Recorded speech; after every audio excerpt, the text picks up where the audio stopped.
relação à questão, né, voltando para a improdutividade, uma outra curiosidade que eu tenho é o seguinte, porque como a gente falou, né, vai oscilar bastante a produção durante a obra por N fatores.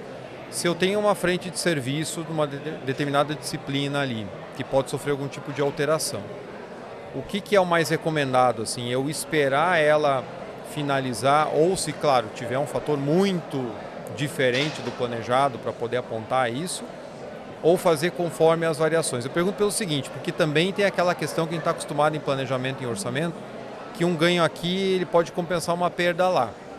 E aí, será que eu não fico só de olho naquilo que, ou o empreiteiro, né, vai contratado, naquilo que está ruim para ele, ele vem e reclama. Mas eu não estou olhando aonde ele está tendo uma produtividade melhor. Isso influencia nessa análise também, ou são coisas isoladas? Não, essa tarefa, nessa atividade, a gente considera aqui. Se na outra ali está melhor para ele, isso não compensa um eventual gasto a mais. Tem isso ou não? Como que pelo menos eu penso? Se você tem o planejamento. Se a construtora for melhor do que ela planejou, ok, ela está sendo eficiente. Se ela foi pior por fatores externos a ela, e que não são de responsabilidade dela, aí sim você pode ter uma discussão. Qual o tipo da discussão que você vai ter? Aí a gente vai ter que parar e pensar. Porque, primeiro, com relação à questão dos registros que você perguntou, como é que vai fazer?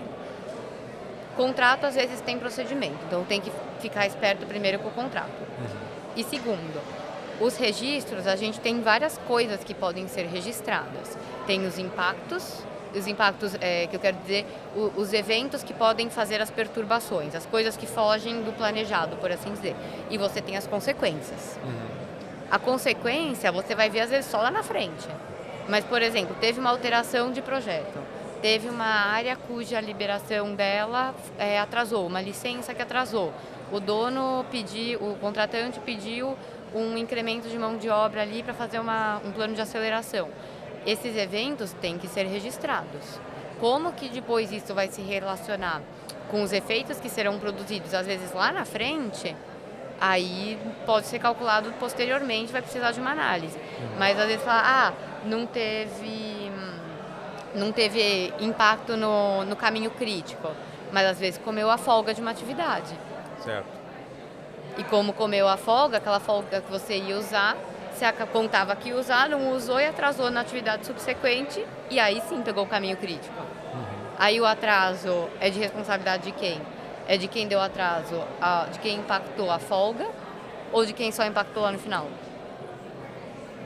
E se você não tiver esse controle de registros desde o primeiro, né, da primeira diferença ali, você nunca vai chegar lá no caminho no final, né? Você perde a rastreabilidade do pedido que você está fazendo lá no fim.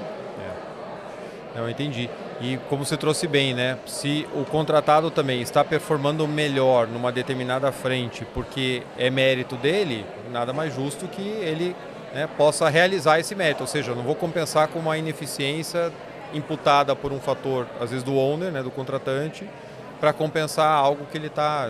você está bem aqui, está pior lá, então, né, vamos compensar. Mas o ganho que ele pode ter tido é pela sua própria competência e é justo que ele seja, né, remunerado de acordo Eu em já relação a vi um isso. contrato que tinha, assim, para mim é o tipo de cláusula que é óbvio que é negocial, enfim, mas eu acho que eu teria até dúvidas sobre a possibilidade de o nosso direito brasileiro aceitar essa cláusula, que falava que a folga era do dono. Ou seja, se a construtora é eficiente, o dono se dá o direito de pegar o resultado dessa eficiência para ele poder atrasar.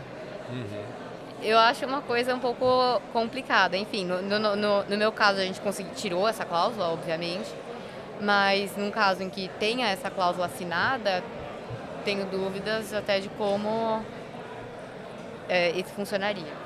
Pois é, porque aí a ineficiência ou a incapacidade de cumprir de um lado é penalizado, no caso do contratado, mas se ele fizer melhor, o contratante pode atrasar. Eu tive isso, né, assim, relativamente recentemente também num contrato que o contratante também colocou, olha, eu posso paralisar o projeto a qualquer momento e você retoma a hora que eu mandar, né? Então se desmobiliza e mobiliza de volta, né, do jeito que a gente quiser. E às vezes fica difícil você conseguir sair dessa sinuca, porque colocam como uma cláusula, né, impositiva ali, é um contrato meio que de adesão, né? Se pagar, pelo menos, ainda melhora um pouco, mas o problema é que normalmente não é muito bem assim, tem tanta boa vontade. Não, nem um pouco, nem um pouco.